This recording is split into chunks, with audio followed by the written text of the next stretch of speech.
And we are live. Good morning. We're running a couple of minutes behind today. We are going to get right into the show today. Dealing with a little bit of some website stuff this morning. I love it. I love it. I love it.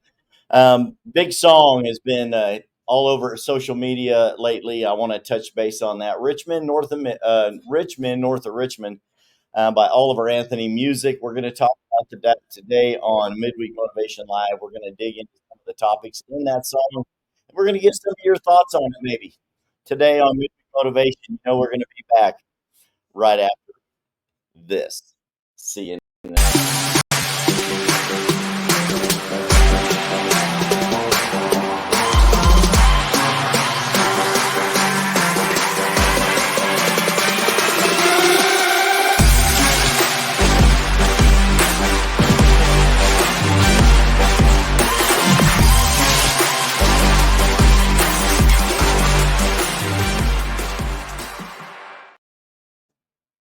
I hope y'all are doing good today. It's a beautiful day here in the downtown tower. Amarillo First Bank Southwest Tower, 18th floor, Studio One, my office. I like to call that Studio One. Let me know y'all can hear me. Good to see you. People already tuning in. I'm a couple of minutes behind getting started, but we're going to dive right into this. Some of you may have seen this. Redheaded Appalachian guy with a beard all over social media. He goes by Oliver Anthony Music. It's not his name. Oliver Anthony was his grandfather's name. And I read the story. Some people shared his story with me. I saw the music. It immediately resonated with my spirit. Before I even saw the guy's story. And then Tony Gauntz, a couple of other people shared his story on social media. Some other people shared it with me because he had to make a post and kind of tell the story of who he was and what was going on with this song. It's called Richmond, North of Richmond. And this fella is an Appalachian guy. Give me a thumbs up, Pete. Let me know that everyone can hear me just right. We got all the tech connected today in a rush. Had a couple of errands to run before I got to the studio. But he wrote this song really based on his travels around the mountain states where he lives. He's from Virginia. And I actually have a friend that lives over there, a great real estate friend of mine, and he services Virginia, Washington, D.C., West Virginia, all of those. A lot of those states, once you get north of Virginia, those states are very small, and he encompasses all of them. And he's given me a little insight into that area. But my family, all right, Cody, thank you, appreciate that, man. My mom's family. My mom was born in Alabama and raised in Arkansas. My grandfather on my mom's side, Grandpa Smith, was a dam builder. He built the dam at Mountain Home on a big reservoir there. So he was a dam builder, and they lived in the hills of Alabama. And then, literally, that was an undeveloped part of Arkansas. And then, when my mom was a teenager, they moved to the Oregon coast, where she eventually met my dad. They married and had me, fourth of five children. My dad's side of the family was from Kentucky, same area near Marion, where my pastors and great friends, and they actually on there, I'm going to give them a plug as well on here. The Brian and Jesse Show on Rumble. You can find them there. They have a podcast, Brian and Jesse Gibson. Brian is a Kentucky mountain boy, and you will learn that as soon as you get to meet Brian and in their podcast. I watched it. They've done another podcast on this topic, and they're going to share pastoral insight and on it. And of course, this is Midweek Motivation Live, and I want to dig into some of the things that are going on in this song. And I'm not going to play it on the show, but he goes on in this song. He's a redheaded fellow with a big beard, plays a steel guitar, and talks about working hard all day for very little or no money. He was raised in the mountains. He's battled alcoholism. He actually lives in a 27-foot long RV that he bought off of social media. I think he said for about $750. He grew up poor. The only thing to do in a small town really is abuse alcohol and get depressed. And he grew up, started doing factory work, working blue collar jobs. Then he got into sales, traveling around in the Carolinas a little bit in the mountains. And there is a common thread woven through the life stories, the attitudes of the people that he comes in contact with on a daily basis. And he's taken to music to start sharing a lot of those concepts, the things that he is finding that are current threads woven through the fabric of all of those men's lives. So this resonated with me as well. Like I said, my dad was from, his family was from those same parts of Kentucky where my pastors are from. I thought I was Irish and American Indian most of my life until a couple of years ago. I did the Ancestry DNA test, found out I'm nearly half Scottish, not Irish, and the Irish, Scottish people from that region, most of them came over on the ships and they settled in the Appalachian Mountains. It's called the Central Appalachian region. That's where my family came from after they immigrated from Scotland. My dad's side of the family is also part Black Dutch, and we have some Eastern or Western European, but then mixed with some American Indian once they came to the United States. So my mom had an accent. My dad had an accent. A lot of the things that we would say on the Oregon coast are watered down, but we were just kind of hick. So anytime I hear bluegrass music, true country music, mountain country music, poor boy country music, that thing resonates with my soul. The gospel music I was raised up on, the old gospel hymns that were sung in the Brush Arbor churches back in the day when my parents were children were brought into the Pentecostal churches, which has gotten larger. I'm a huge fan of gospel music, Southern gospel music, country gospel, and most of those songs I still know by heart. If we go to Dallas and visit my grandparents or my wife's dad church and they start singing the hymns, I still know them, and a lot of them, and I still know the page number of the hymnal if it's in the same hymnal where it was at. So I grew up listening to this kind of music, and of course, we all, our taste in music change. And I still love classic rock and roll. I stay away from classic rock and roll that has demonic influence or has messages I don't agree with. Some of my favorite songs as a rebellious teenager, I choose not to listen to anymore. Like "Running with the Devil" by Van Halen. It's one of my was one of my favorite songs, but I just can't listen to and support a song that says I'm running with the devil. Does that make sense? But this song, Richmond, North of Richmond, Oliver Anthony, that's not his name. I think his name is Chris, but his grandfather was named Oliver Anthony. So he's named his music Oliver Anthony Music, and that's the name that he goes by. You can find him on Instagram, Rumble, YouTube, Facebook, in stories and reels all over. Redheaded guy playing a steel guitar, and it's just go listen to it. The song "Richmond, North of Richmond" is talking about Washington D.C. and all the politicians that we would call the man trying to keep a brother down in the '70s, right? And in today's day and age, you may think that you would fit into this same category. The politician are coming after us. The politicians have been after us. Big corporations, fat cats, we like to call them. Fat cats are after all of us, and it's all about that all dollar and control. The two things that the elites want more than anything is all of your money and all of the control over you and how you live your life. So he talks about working in the song. He talks about working, overtime hours for BS pay, and many of us have said years and years that it's hard to go out and find a good job now. When I was a kid, you taught go get a good job after you get a good education. You're going to work 40 hours a week for 40 years, and then you're going to be able to retire. You're going to have a pension, a retirement plan, plus Social Security if you need it. 50 years ago, people didn't even want to dip into Social Security. It was put in place by one of our past presidents to help people that may not have had a great education and a good job. And it was to help make it easier for older people to survive. that may not have had a retirement at their job, but most people did. But sometime in the 70s and 80s, some of those things started going away. In the end of the 80s, we started having women, of course, going to work. Then it turned into two working parents.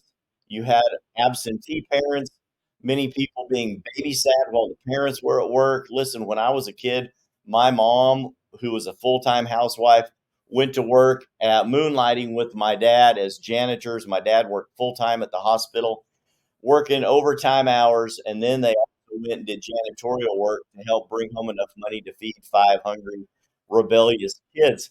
So it became common for the woman to leave the household as well. So then you have two people working overtime hours for BS pay, according to the way he says it in the music. How does that fit your life today?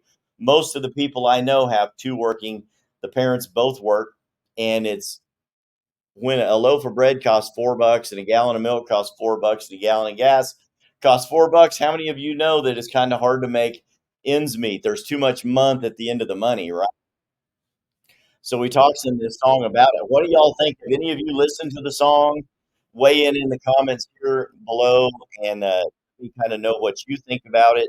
It really struck me. I got emotional when I listened to it because I hear it from my clients and my friends, relatives, family members on a regular basis. The man is coming after us, right? It's all about keeping us down. Hey, Seth, good to see you watching again as usual. I love that, man. Midweek Motivation Live, is on all major podcast platforms, and we got people that watch on here, on other platforms, and I have to go check LinkedIn, go check YouTube after that has been uploaded there, and then start checking where the comments come from and things like that, so I can go in and reply. I usually go in and try to like, love all of the comments that come in and reply to the good comments. Most of the comments, if I can, when I have time, keep the comments coming. But he does go on in the song to make a lot of statements about the man trying to keep a brother down. And the rich politicians, they don't to know that we know what they're up to, but we do. And we see it all day. And if I'll just come out and say this. I'm going to out myself on social media. I am a Christian patriot. I am a patriot of the United States of America. I love my country. I was previously a constitutional teacher um, through an association down in South Texas. Um, hmm, don't get me to lying who it was. Rick Green and David Osborne, great teachers on the Constitution. I have a pocket Constitution here in the office. I love my country. I love the pastors that go around and support the people in this country that stick up for patriotism and Christian freedom in this country. I believe that the message that's going out through this song, although it has some profanity in it, it touches the hearts and the attitudes and the minds of the common American person. The I don't want to use the term Ron DeSantis called us listless vessels. Maybe is that what he said? The listless vessels.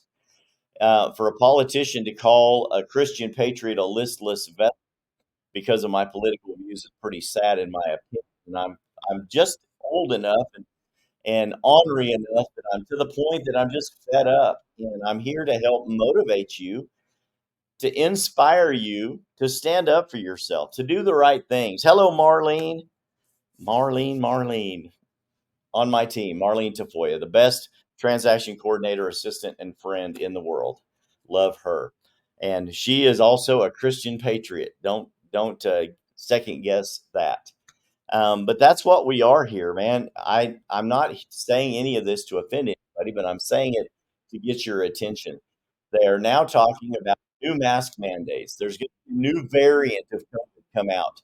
Um, Funny how it's coming out right before we go into election year. The indictments against former President Trump are hilarious at best. And everywhere you turn around, they're trying to indict Trump for denying the 2020 presidential election. But people on the left side of the aisle denied the election when he was elected and said the election was stolen. So both sides are claiming that elections have been stolen. Hey, listen, we know that the voting system in America is far from perfect. It has multiple error chances for error, multiple chances for people who have illicit ideas and motives to disrupt our election process. And whether you're a Trump believer or a Trump denier, whether you're a right wing or a left wing or a centrist, a Tea Partier, whatever you want to call yourself, an independent thinker, free man, American, um, this song has touched all of us. I have watched the videos play all over social media of people from all walks of life listening to this Richmond, north of Richmond, or Anthony. And it doesn't matter if you're black, white, male, female, old, Jew, Asian. If you're an American and you listen to this song, I watched the video, and these people are very emotional. They're congratulatory, saying, "Yeah, brother, you've hit the nail on the head with this song." But this song has touched the hearts of people all over the country and now all over the world. Just like Jason Aldean, controversial song. Try that in a small town last month, shot all the way to number 1 on all the music charts. Richmond, North Richmond has shot to number 1 across multiple genres all across the music charts. He has turned down over $8 million in recording deals, tour buses, private jets to go on the road and sing his songs. He has been duetted with Jamie Johnson, has paired up with him in some concerts, and they've done some duets. Other country artists now are singing with this guy, and not that they all want to ride on the coattails of a hit song, but listen, Oliver Anthony Music, he has said by his own admission, I don't want to be famous. I was trying to get about 300,000 likes on social media, and I was good with that. That would bring me in a little residual income. That would be nice.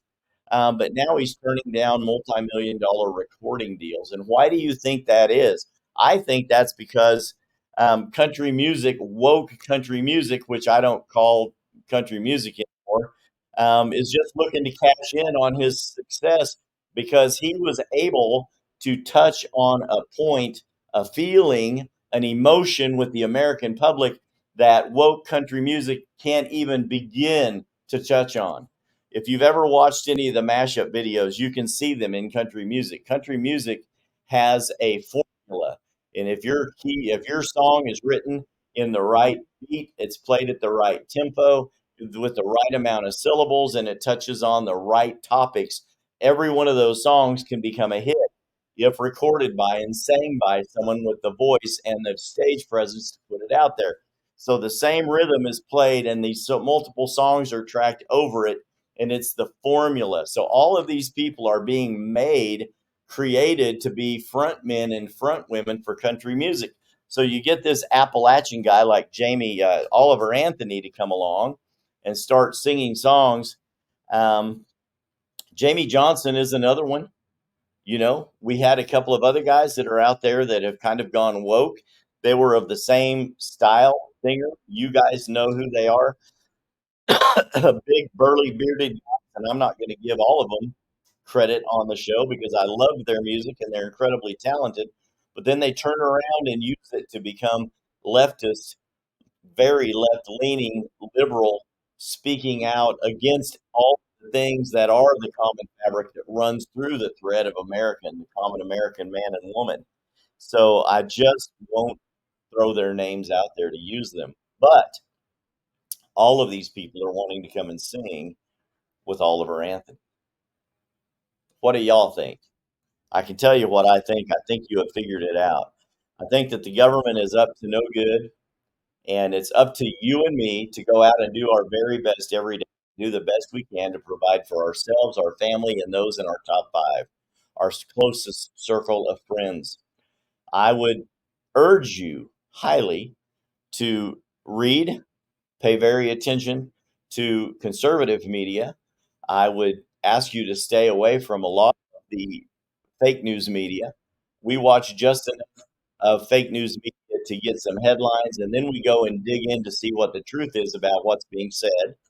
Most of the things that you see on social media that are liberal media, fake news media, are contrived. They are not real.